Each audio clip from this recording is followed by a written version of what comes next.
East Godavari జిల్లా Rajahmundry city constituency.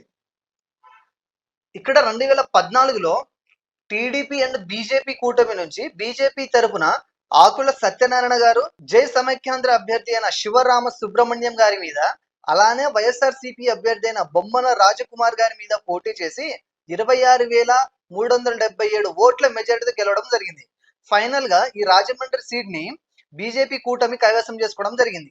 ఇక 2019లో కనుక మనం ఒకసారి ఇలానే చూసుకున్నట్లయితే ఇక్కడ టీడీపీ నుంచి ఆదిరెడ్డి భవానీ గారు, వైఎస్ఆర్సీపీ అభ్యర్థి అయిన రౌత్ సూర్యప్రకాష్ గారి మీద, జనసేన పార్టీ అభ్యర్థి అయిన సూర్యనారాయణ గారి మీద, బీజేపీ పార్టీ అభ్యర్థి అయిన బొమ్ముల దత్తు గారి మీద పోటీ చేసి వైఎస్ఆర్సీపీ మీద 30,065 ఓట్ల మెజారిటీతో గెలిచి ఈ రాజమండ్రి సీట్ ని కైవసం చేసుకోవడం జరిగింది. ఇక ఈ 2024లో ప్రస్తుత పరిస్థితిని కనుక మనం చూసుకున్నట్లయితే ఈసారి ఇక్కడ కూటమి అభ్యర్థిగా టీడీపీ తరపు నుంచి ఆదిరెడ్డి వాసు గారు బరిలోకి దిగడం జరుగుతుంది. ఇక వైఎస్ఆర్సీపీ అభ్యర్థిగా మార్గాని భరత్ రామ్ ఇక్కడ పోటీ చేయడం జరుగుతుంది. ఈసారి వీరిద్దరి మధ్య జరిగే ఈ హోరాహోరీ పోరులో ఏ అభ్యర్థి గెలుస్తారో తెలుసుకోవాలి అని అంటే మనం ఒకసారి 2019లో టీడీపీకి, జనసేనకి, బీజేపీకి విడివిడిగా పోలైన ఓట్ల సంఖ్యను మనం క్షుణ్ణంగా గమనిస్తే మనకు ఒక అంచనా వస్తుంది.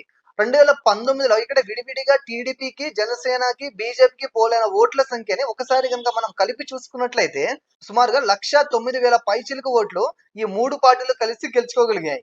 ఇక్కడ వైసీపీకి 53,000 పైచిలుకు ఓట్లు మాత్రమే రావడం జరిగింది. ఈ రిజల్ట్స్ ని దృష్టిలో పెట్టుకొని కనుక మనం ఆలోచిస్తే ఈసారి ఇక్కడ గెలుపు ఎవరిది అంటే దీనికి సమాధానంగా ఆ టైంలో ఆ పార్టీలకి విడివిడిగా పోలైన ఇదే ఓట్ల శాతం ఈసారి కూడా చెక్కు చెదరకుండా ఇదే విధంగా కూడా రిపీట్ అయితే ఖచ్చితంగా మంచి మెజారిటీతో ఈసారి కూడా రాజమండ్రి సీట్ ని కూటమి అభ్యర్థి అయిన ఆదిరెడ్డి వాసు గారే గెలిచే అవకాశం 100% ఉంది.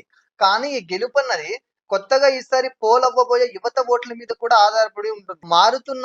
మారిన సమీకరణాలను బట్టి యువత ఎటువైపు మొగ్గు చూపితే ఆ పార్టీనే ఈ నియోజకవర్గాన్ని కూడా కైవసం చేసుకునే అవకాశం ఎక్కువగా ఉంది.